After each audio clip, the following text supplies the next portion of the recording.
Gabriela Gutiérrez de los Santos, como todos los martes en Radio Fórmula. Bienvenida, muchas gracias. ¿Qué tal, José Luis? ¿Cómo estás? Buenas tardes. Bien, como siempre, un gusto estar contigo y con tu auditorio. Fíjate, José Luis, que quería comentarte de un programa muy interesante que tiene la Secretaría de Trabajo y Previsión Social, que es una red justamente de vinculación laboral. Muchas veces hablamos de inclusión laboral.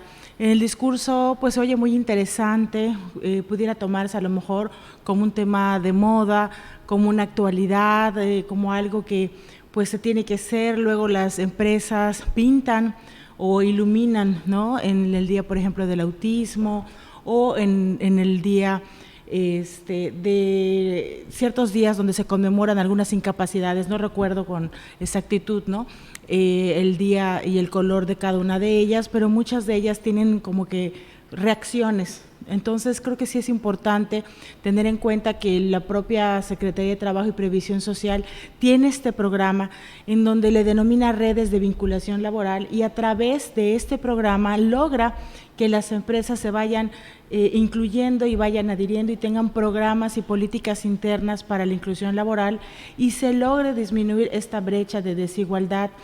Por mandato constitucional y de acuerdo con también el mandato que señala la Ley Federal del Trabajo, pues obviamente está prohibida la discriminación en cualquiera de sus formas y términos, ya sea por razón de etnia o por creencia religiosa, por preferencia sexual, por el tema de padecer alguna discapacidad. Entonces, estas redes de vinculación laboral hacen realidad esta inclusión.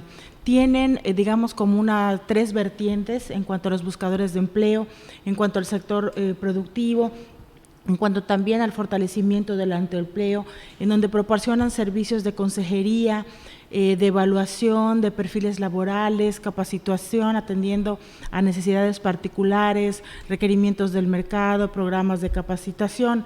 Muchas nada más a veces se cuelgan, ¿no?, de poner cierta bandera, ¿no?, en sus negocios, cuando realmente a lo mejor políticamente o internamente no tienen espacios, por ejemplo, para la comunidad, ¿no?, LGTBI, por ejemplo, en donde nada más se quedan en el discurso, o al momento de realizar contrataciones laborales no utilizan currículums ciegos, como le llaman, sino empiezan a aplicar ciertos sesgos, ¿no?, o no tienen una empresa que está con las condiciones para contratar a una persona que tenga alguna disminución visual, por ejemplo, o auditiva.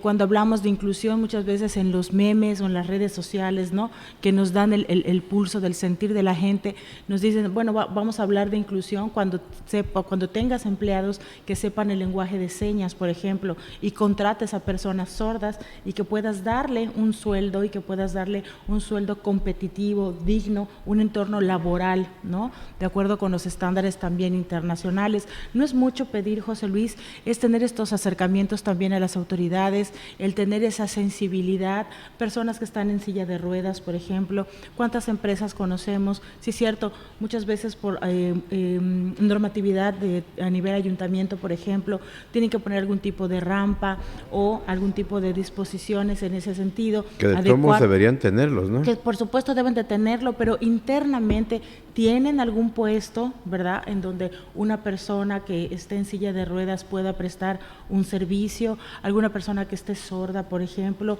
alguna persona que carezca, ¿no?, de la vista.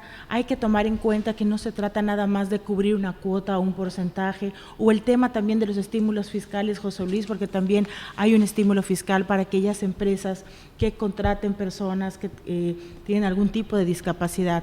Fíjate que, José Luis, el 58% de las empresas reconoce que hay áreas de oportunidad en materias de diversidad e inclusión laboral, y identifica pues como que 4 tipos de empresas, ¿no?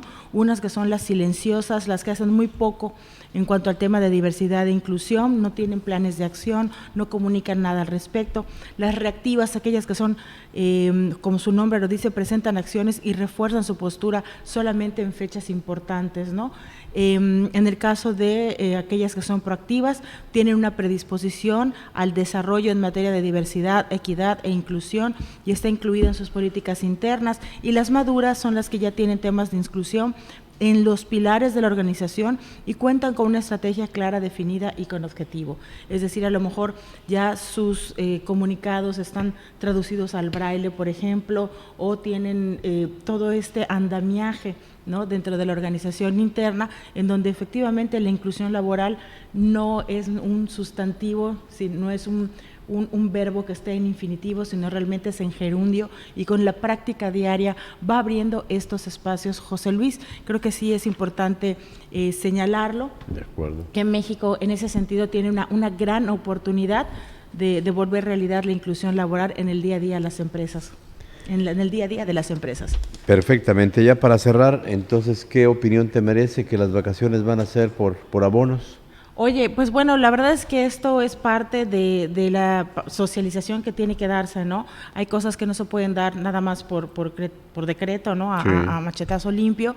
Creo que a lo mejor dando una interpretación y especulando un poco, pues a lo mejor les faltó socializar con el sector patronal, porque como decimos, el garrotazo pues iba a estar a la hora del pago de la prima vacacional, al pago de integrar el salario en el seguro social, en fin, una serie de cuestiones, por supuesto, fiscales y obligaciones legales que iba a recaer pues directamente en los patrones. Este tema se pospone, José Luis, lo más probable es que ya pase para enero, y tengo entendido que regresó a comisiones en la Cámara de Diputados, en donde se va a hacer un estudio, incluso circula por ahí, no he tenido la oportunidad de verificar al 100% la procedencia, o que la procedencia efectivamente venga de la Cámara de Diputados, o donde se dio una serie de reforma a la redacción del texto, ¿no? En el sentido, como tú dices, para que sea por abonos y por acuerdo de patrón y trabajador, que eso pues de suyo pudieron haberlo hecho en cualquier etapa de la relación laboral. De hecho, los periodos vacacionales se acuerdan entre patrón y trabajador, llegan a un punto de acuerdo, porque la empresa